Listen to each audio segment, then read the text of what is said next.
Shaman. I'm the Shaman. Reign of Toads. God, I hate that card.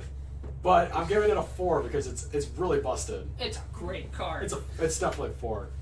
4. No doubt about that. It is that. great value, even with like people don't care about overload. Overload's fine. Yep. You can take that. 4. 4 stars. Bog Slasher. Turn a friendly minion into your hand and give it +2. What? This is it's an elemental. There's synergy. You're giving a friendly minion +2/+2 to play later and trigger a battle cry. You're definitely doing this on a battle cry. Oh, There's no doubt. This is another 4. I'd do it on a death rattle. After it died. After it died. What? I want you to think about this. Yeah, where did it go? This is a 4. This is a good card. Most of the time you like returning friendly minions for their battle cry again. Plus you're also giving it +2/+2. Plus it's an elemental and Shaman needs that. So basically, if you look at this, this is a 3-cost 5/5. Yep. If you really think automatically better than Ancient Brewmaster. Yep. 4 stars. I'm giving this 5. You're giving it a 5 now? Wait, did I say 4 before? You said 4 earlier. I'm giving this 5. This is gonna make the elemental battle cry type Shaman decks really good. I'm not saying it's gonna break those decks. The other good one is the Bog Shaper. That's pretty good for elemental decks. Yeah. Whenever you cast a spell, draw a minion. Yeah. And then with the Witchwood hero, that's pretty good too. I like this. 3.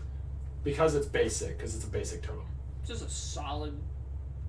Yeah, they gotta specify. It's overkill. It's overkill, buddy. Okay, it's a 2 now. Because you have to overkill. Basically, it's deal 1 damage, summoning basic totem. Yeah. Pretty much. Or if you really need to deal the 2 damage to maybe go face and finish off your opponent or something, I don't know. There's not enough spell damage power in. It's okay. I'd say 3 stars. I'm giving it 2 because the overkill is hard to do. Oh, thanks. All right. Well, you didn't skip anything, right? Nope. No. Okay. All right. Zen Timo. 3 mana, 1/3. Whenever you target a minion with a spell, it also targets. I like that because with a lot of Shaman spells, you're purposefully going after your opponent. Yep. So this is good. I'm giving this a 3. Hex. Giving it a 4. I keep forgetting. Yeah, and even after Hex's nerf, this would be a card that would. This is a late game card. Because, okay, imagine this. You're playing Big Priest. Late game. They have their big minions out. Yep. This card, Hex. Target the middle one. Hex 3 minions. Yep. For 6. Oh my gosh.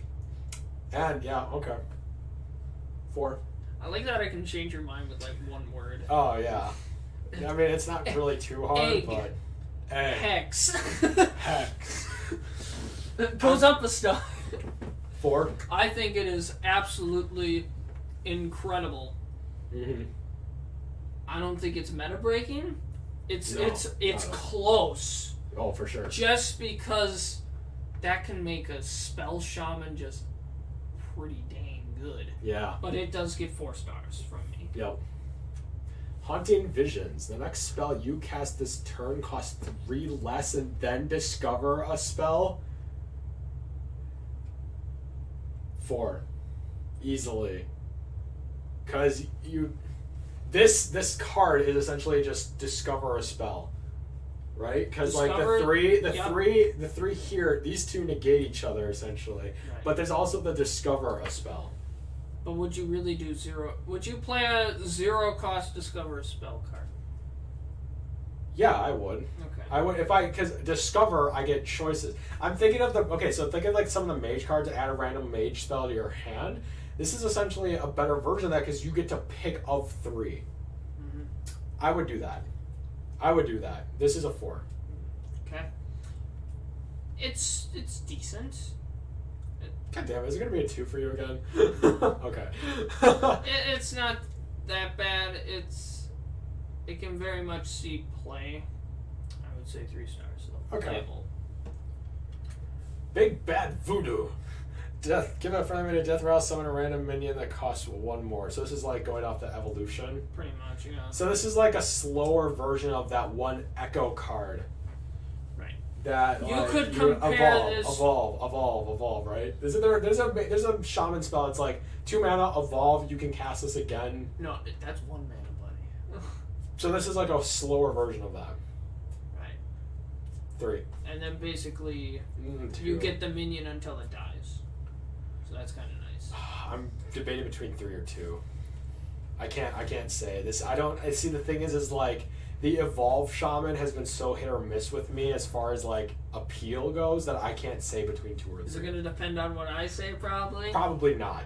For this one, I'm going to say no. I think it is a pretty decent card, just because you get the value out of the minion you play. Mm-hmm. You give it this death rattle, that minion dies, and then you get value on one that costs more as well. Sure. Oh, so as you're saying, the minion that you cast this on, once it exhausts its use, it just replaces itself. It replaces it with one that costs more.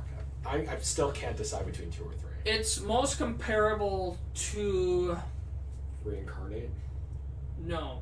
Ancestral... The one that gives it death rattle, resummon it. I know what you're talking about. Right. I know what you're talking about. It's comparable to that one. This one just does cost 1 more. Okay. Which could go with evolve then instead of like a death. I mean, you could go with the death rattle option if you wanted to with the shaman. Mm-hmm. It's your choice. I give it 3 stars. I say it's playable. I don't know. This is one I honestly can't say 2 or 3, which is 2.5. silly. I'm not gonna do 2.5. 2.5.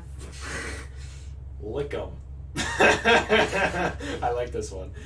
Has +2 attack while you have overloaded mana crystals. That is nuts. This is definitely a 3. Say hi to the new Spirit Claws. Right? This is a 3. I think it's a very solid card. Most people are playing overloaded cards, I think, in Shaman. Yep. So basically it's going to be a 2 cost 3/3 most of the time. Mm-hmm. And you probably want to attack when it's not at 3/3. Oh, yeah. No, I would hold on to it. I say it is 3 stars. 3 stars easily. Wartbringer. If you played if you play 2 spells this turn, deal 2 damage. 2. I don't want to have to play 2 spells before I get to get value off such a small card. Right. This is a 2. This is for sure not one you want to play on curve. Probably. No. Not at all.